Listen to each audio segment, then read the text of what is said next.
Hey everybody, this is Chosen. Going to be bringing you a video where I rank all of the Overwatch ultimates from best to worst, in my opinion. And this is relevant for, November 2017. So as things change and patches come out, I may have to make some updates to this as I go and release new versions of this. And also, forgive me for my microphone if it's not perfect. I'm having to use my headset microphone for this, but I've got a new microphone on the way, so it should be better for the next one.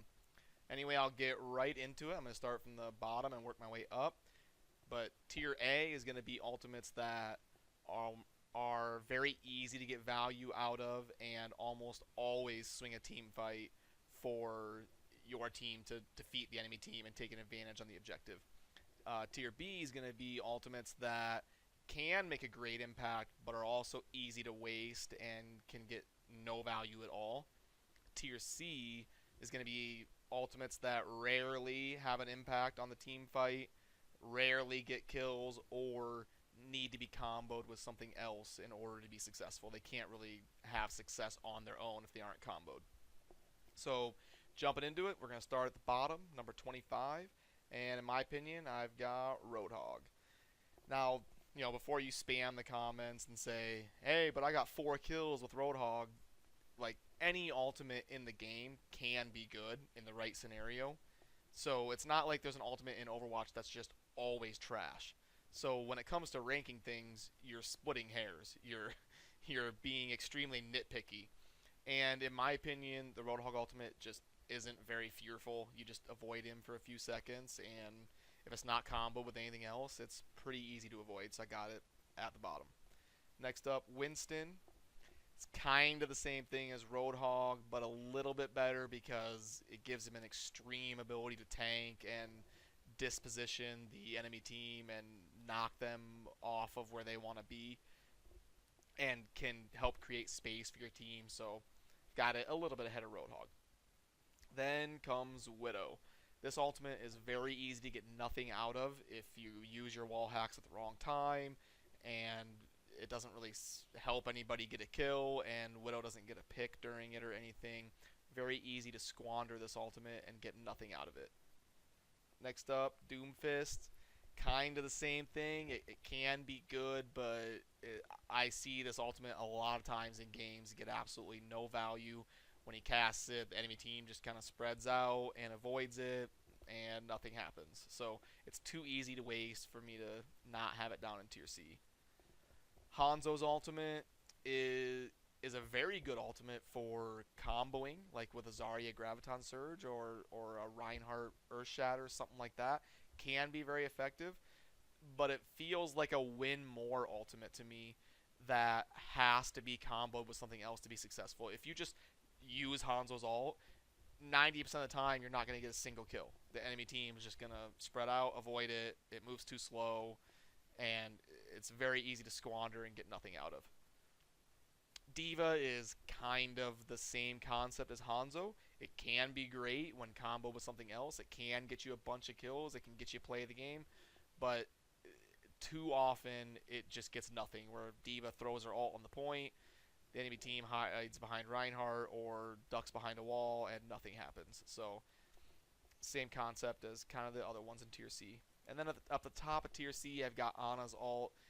This used to be a lot better. This used to be towards the top of tier B or even tier A.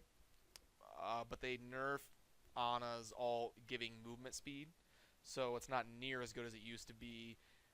So I struggled to put this in tier B or tier C because it can be used offensively or defensively, and it can save somebody's life. It does have some cool potential comboing with Genji blades and Soldier and all that type of stuff, but it's not really good on its own, and it did get nerfed to not give movement speed, so I ultimately had to put it in tier C. Then ERISA is going to be the first one up in tier B. It does buff your entire team, whereas Ana's is a single person.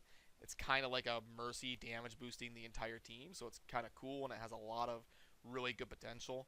The reason it's towards the bottom of tier B is because it's semi-easy to kill for the enemy team. They just kill it, and then it's over. So it's very easy to squander and get nothing out of. But it is a cool ultimate with some good potential. Tracer, this ultimate probably charges the fastest in the game. She can get it probably quicker than anybody else can get their ultimate, but I couldn't put it higher than this because it's too easy to waste. It's too easy to get nothing out of. You know, you miss your pulse bomb, boom, no one dies, you do 0 damage, and you just squandered it. So it's an iffy one where it can be great, but it's very easy to waste, but it's fast to charge, so I just had to put it at the bottom of tier B, considering all that.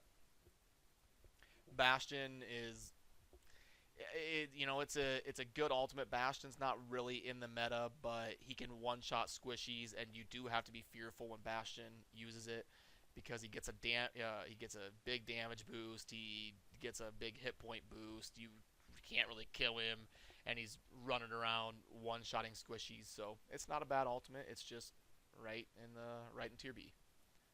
Torb, this is a really good ultimate for stopping enemy pushes. When they're pushing onto the objective, you use Molten Core, and all of a sudden your turret is basically unkillable. Torbjorn is basically unkillable, and he does pretty good damage when you combine his DPS with the turret's DPS, so it's a pretty well-balanced ultimate that's right in the middle of tier B. Farah, this ultimate can be a game changer, can be amazing. The reason it's in tier B is because it's too easy to kill her while she's ulting. An ultimate where you have to give your life about half the time, I can't put it any higher than this, but you can get a lot of kills with it, so it's not a bad ultimate by any means. Reaper is kind of the same concept as Farah, where if you do it right and you drop onto the enemy team from above or flank them, you're basically guaranteed to get 1 or 2 kills, similar to Farah. But it is a little bit easy to stun him out of it because he has to be like in melee range, and it's a little bit risky for his life and semi-easy to squander, but it's a good ultimate right in the middle of the rankings. Next up is Symetra. I really struggled with where to put this one because it can be amazing and it can be nothing. It can completely win you a game and hold you point A on 2 CP, or you can drop it and then Tracer kills it 5 seconds later and you got absolutely nothing for it and you have to recharge it. So, and then the fact that Symetra, when she gets her ultimate, has to remove herself from the game for 15-20 seconds to run off somewhere, place it, and come back. So you're playing 5v6 for 15-20 seconds. It's a good ultimate that can be game changing, but with those things considered, I put it down in tier B. Then McCree. This ultimate used to be down in tier C and was basically just a zoning ult, but they made it lock on a lot faster, and it's a lot easier to get a kill now. When McCrees use their ultimate from the side or from behind, they're basically going to be guaranteed to get 1 or 2 kills. So it's a pretty solid ultimate that's properly balanced in my opinion. Then Junkrat, I'm putting this one as high as I am because of the recent buffs to its movement speed and its ability to climb walls. You can get this thing in places and make it connect with people where you used to not be able to. And the Junkrat tire charges extremely fast. I've seen Junkrats on defense have their ultimate every single team fight. Like every 30 or 40 seconds there's a Junkrat tire. So it charges fast and it does burst damage. It can be an incredibly game-changing, team-winning ultimate. So right there in tier B. Then Soldier's ultimate is kind of similar to McCree's, where you can get nothing out of it if there's a Reinhardt or a Diva that just completely blocks it and you get no value. That's why I couldn't put it up in tier A, but it is extremely reliable on at least getting 1 kill basically every time. And it's very good at killing supports, which always makes it easier for your team to win a team fight. Very good ultimate. Mei's ultimate is very good for zoning the enemy team and forcing them out of a space that you want to acquire. So it's great for King of the Hill maps. It's great for choke points. It's great for locking the enemies in place and allowing your team to make a play. It's a very good ultimate for charging in and getting something done. Then Reinhardt is basically the same exact thing as Mei.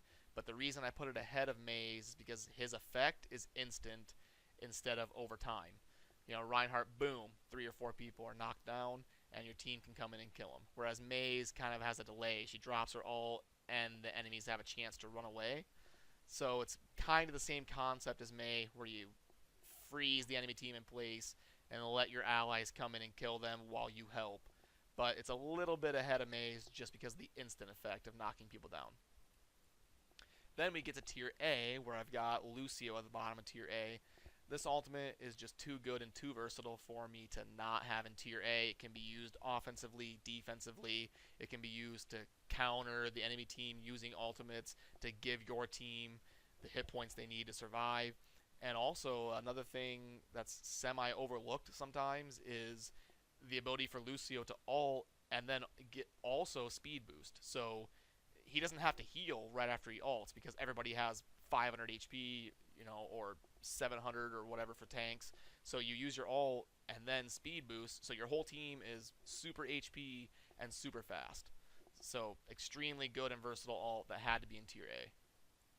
Then Genji, I put him up in tier A because with Mercy being so strong in the meta, his Dragon Blade is the number one thing that Mercies have to fear. When Genji gets to a right position and then casts Dragon Blade as Mercy, you're basically dead. I mean, unless you also use your ultimate to fly up in the sky or your teammates make a great play to save you, the Genji Dragon Blade is the Mercy killer. And with Mercy being so good in the meta, the Dragon Blade had to be in tier A for its ability to eliminate Mercy and then also still get 1 or 2 more kills. It's an extremely game-changing ultimate that helps your team win a fight.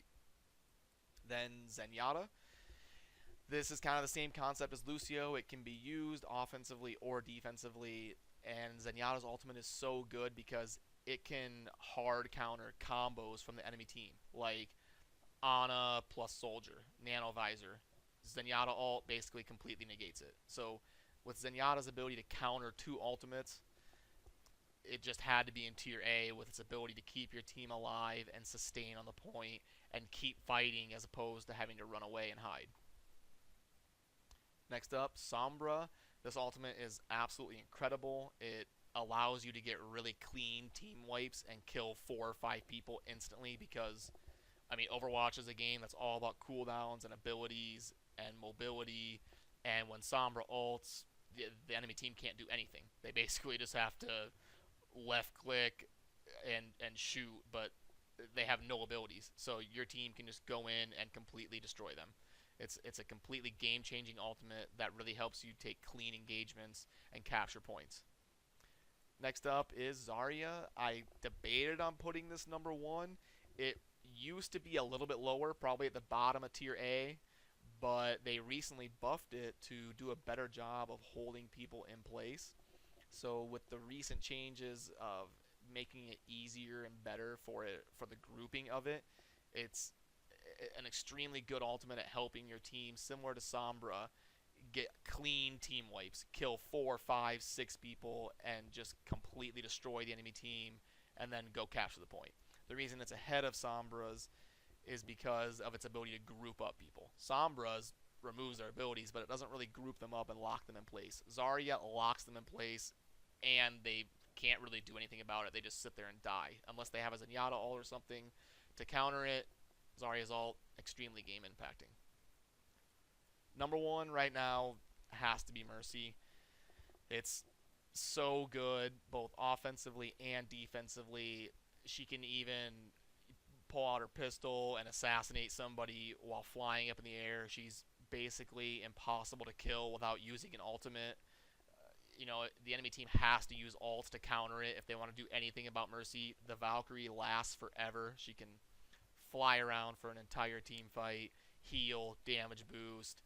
She can resurrect 2 people. When you do it right, you fly in, res somebody, ult, and then res somebody again. You get 2 resurrects and tons of healing, tons of damage boosting, while flying up in the air, being a crazy target and distraction for the enemy team that they can't kill. And on top of that, it charges extremely fast. So Mercy can get this ultimate very often, like every other team fight, this Mercy is going to have the ability to res 2 people and do a bunch of insanity up in the air. So I couldn't not put it at number 1 because it's so consistently game changing and has so much versatility to help the team. But yeah, that's basically it. I've got the list on the right and all the tiers there on the left, and as patches come out and things change in Overwatch, I'll try to keep this up to date and release new videos when things change. But thanks for watching. Peace.